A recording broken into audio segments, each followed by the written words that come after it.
Keeping Up with Jones, the Lonnie Jones podcast adventure. I am your host, Lonnie Jones. My wife Jackie and I moved to the city of Huntsville in 1986 for me to be a youth and family minister. I have been a minister since 1980. I have served in this community as a police chaplain assigned to a SWAT team since 1992, and I've been in private practice as a licensed professional counselor since 1998. I'm also an adventure educator and an avid outdoorsman. I dabble in rock climbing and I goof around with Brazilian Jiu-Jitsu.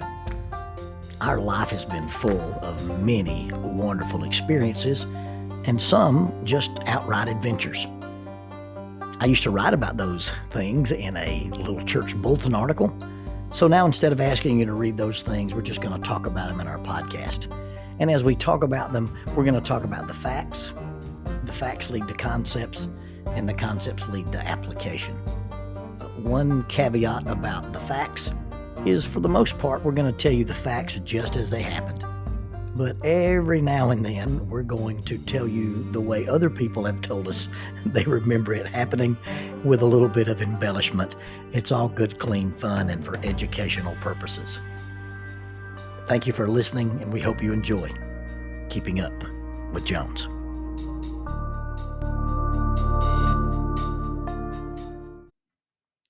Faulkner University announces a 60% tuition discount for members of the Church of Christ. Now, there are some guidelines. This 60% tuition reduction is applicable to adult undergraduate Bible degrees or graduate Bible degrees from the Curley Graduate School of Theology in the VP Black College of Biblical Studies.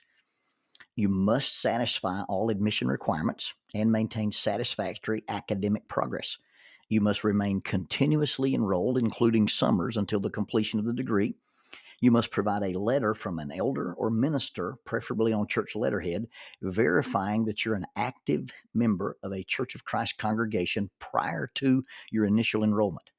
This offer applies to adult undergraduate degrees such as biblical studies, youth and family ministry tracks, and it also includes graduate degrees. Those are the Master of Arts in Biblical Studies, the Master of Arts in Family Life Ministry, or a Master of Theology, and it also applies to the PhD in Biblical Studies. For undergraduate inquiries, please contact Adult Enrollment, 334-386-7140, 334-386-7140, or Adult Enrollment at Faulkner edu. That is Adult Enrollment at faulkner.edu. For graduate inquiries, please call 334-386-7539, 334-386-7539. Graduate enrollment at faulkner.edu. That is graduate enrollment at faulkner.edu. Faulkner University is a sponsor of Keeping Up with Jones, the Lonnie Jones podcast adventure.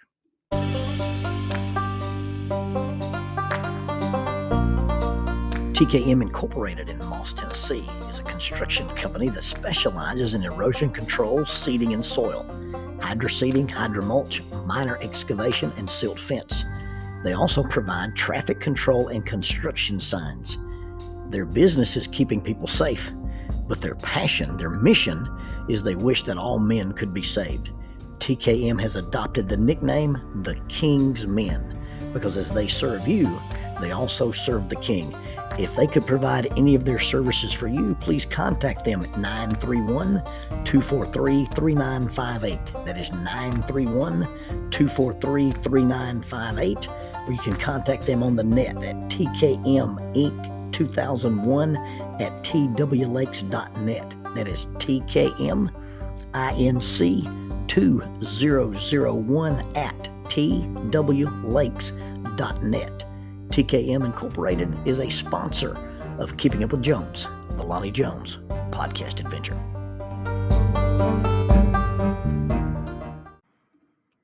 My senses were on high alert. Well, maybe not high alert, but they were alert. There was something really, really, really familiar and yet really, really, really strange about the place I was in. I was standing in this place, and I was surrounded by these really interesting rock formations, and I kind of wanted to climb. I didn't have my climbing gear with me. I was in regular blue jeans and a pair of Merrill shoes. I think I was in a pair of Chameleon 3s. It was all low angled stuff, but it was just really, really interesting. And I wanted to climb. Yet at the same time, there was something going off in my brain. And scientists would talk about, the front of your brain, the middle part of your brain, the back part of your brain. And they talk about that being the lizard part of your brain. Well, as it turns out, it was the lizard part of my brain. That's when it hit me. This is where I first saw the Gorn. Now, if you don't know what a Gorn is, make that your original lizard man. Not reptilian shapeshifter, but straight up humanoid lizard guy. And the lizard part of my brain said, this is exactly where I saw my very first Gorn. Now, at the time, I didn't know there was more than one Gorn. I didn't know there was a whole race of them. But in my first experience, there was just one. And he walked really, really slow with a lumbering gait. And I can still hear his raspy voice calling out, Captain Kirk. Make the distinction. This is not the conspiracy theory, planet controlling ruling class reptilian shapeshifter. And one does have to make that distinction, although I'm not sure how we got to the point where such a distinction has to be made. My first foray into reptilian shapeshifters was I was trying to do some research on a Brazilian jiu-jitsu counter. If somebody's behind you, they what's called the rear control position, and they're trying to do a choke from the back. If you can take the choking arm and slip it to the opposite side of your head, capture their arm and their head in this inverted Darce choke, I had come to find out or come to believe that this was called a reptilian shapeshifter. And I wanted to make sure that I had the name of the move right. And I Googled it. Please do not Google reptilian shapeshifter. All I got was pictures of Nancy Pelosi. Because you see, there's a group of people, conspiracy theorists, who believe that our world, our government is controlled by rodent-eating reptilian shapeshifters, reptiles who can take human form. But I digress. The Gorn is not a shapeshifter. The Gorn is just a humanoid reptilian species. And I'd seen one in this very place years ago. Now, I wasn't in the place when I saw it. I was sitting at home on my couch watching Star Trek when I saw it. Now, I'm here today, and I recognize the place because Jackie and I are visiting Vasquez Rocks. Vasquez Rocks is a natural formation near the Hollywood Studio Zone. It has become like a 900-acre park, and it's a super interesting piece of landscape. It was formed when the San Andreas Fault had a little hiccup and pushed all these rocks straight up, and it's been featured as a location. It has been featured many, many times as a location in the Star Trek franchise. Now, please remember what Star Trek says is where no man has gone before. Well, let me tell you that this particular place that is supposed to be in Star Trek where no man has gone before, there have been a lot of people there. There have been a lot of people before that. It was made famous by Tiburcio Vasquez in 1874. He was the most notorious of California's Mexican banditos, and he retreated there to escape from the law and basically gave it its name. But in addition to Vasquez himself, this place has been visited by the Gorn, the lizard people, by Vulcans, werewolves, Apaches, Marshall Matt Dillon, Butch Cassidy and the Sundance Kid, Bill and Ted, Austin Powers, MacGyver, Shrek the Lone Ranger, and Buffy the Vampire Slayer. Not a bad list of people for where no one has gone before. No wonder I was on edge. Every movie I'd seen as a kid had probably been filmed at Vasquez Rocks, and I could run into anybody out here. So I was on high alert. And not only that, as I looked at this place, I could be anywhere. See, not only has Vasquez Rocks hosted many, many different types of people and creatures, it has been many, many different places. It was used as a background setting and depicted as Tibet. It housed one of the battle scenes in Army of Darkness, the Planet of the Apes, colonial India, numerous alien landscapes, including that are specifically named in the Star Trek franchise, where no man has gone before. It's been the planet Vulcan. It's been Capella 4. It's been Lazarus's planet. It's been the Metron asteroid, and that's the actual place where Kirk and the Gorn had their battle. It's been used as the amusement park planet. If you've been to Vasquez Rocks, you've been to all these places. Talk about seen one, seen them all. I remember having a discussion with Dan Sutherland, and he described Mississippi as it's just like Thayer, Missouri, all blowed up. In Dan's mind, if you'd been to Mississippi, you'd been to Thayer, and if you've been to Thayer, you'd been to Mississippi. Well, if you've been to Vasquez Rocks, you've been to all those alien places. The actors, the directors, the stuntmen, the cameramen, all these people walked the exact same path from the parking lot to the rocks. They'd walk the exact same path and ended up in the exact same spot I was in. But in their minds, or at least in their representation, they had ended up in an entirely different place. To some, it was desert. To some, it was an escape.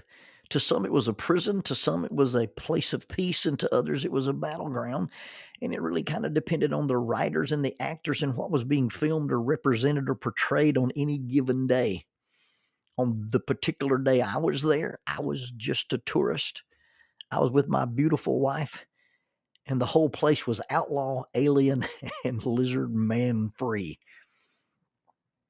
I learned a long time ago that it's not where we are, but rather how we are and how we view something, or even how we think about it, that determines our experience. It's how we act while we're there, not the fact that we're actually there. The Apostle Paul said, and it's been quoted, it's been on posters, it's been on tattoos, it's been on bracelets, it's been on t-shirts. The Apostle Paul said, I can do all things through Christ who strengthens me. And that statement is not about summiting Everest or finishing some long endurance race. Paul was talking about the background, the setting where he found himself. He said he'd found himself in the background of being alone or being with people, with little or with much, being full or being hungry, being at peace or being in distress. I mean, it really didn't matter the setting, but in those different settings, he found that he could be content. He chose to act differently, even though he found himself in a place that someone else might define as different than he would. He chose to act differently. And I'm not talking about Hollywood acting, as in pretending, but I'm talking about using intentional actions. I'm not talking about denying reality or creating a false one, but simply seeing the desert as it is and using that setting, that backdrop, to accomplish a different purpose or simply to tell a different story. The stories portrayed at Vasquez Rocks are never about Vasquez Rocks. Nobody in a movie has ever called Vasquez Rocks Vasquez Rocks. Vasquez Rocks are used as a nameless backdrop of the many different stories and adventures that are portrayed happening there.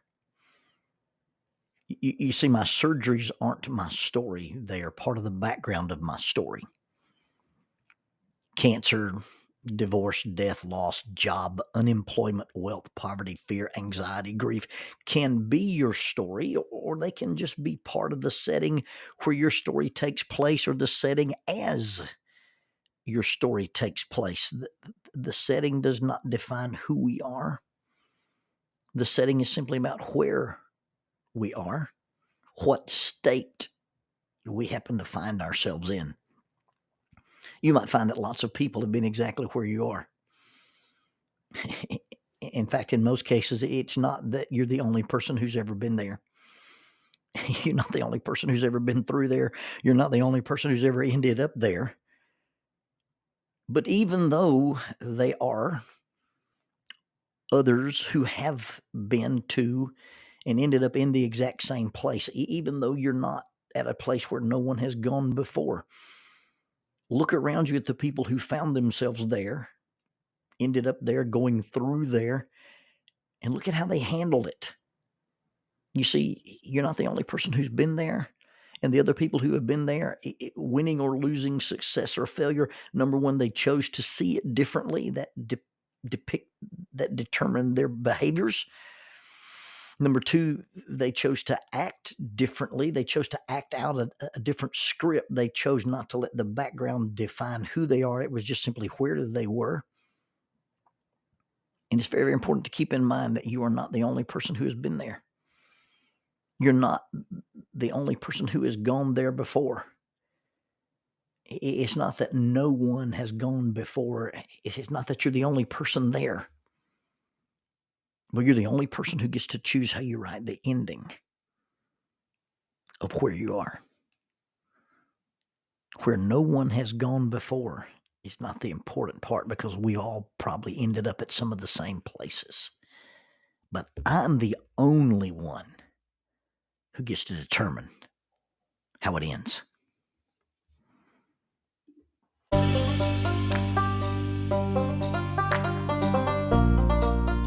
Using the tool of shortwave radio, World Christian Broadcasting literally covers the world every day with the gospel. They use 2 large curtain antennas. One is located in Anchor Point, Alaska, and the other in Madagascar.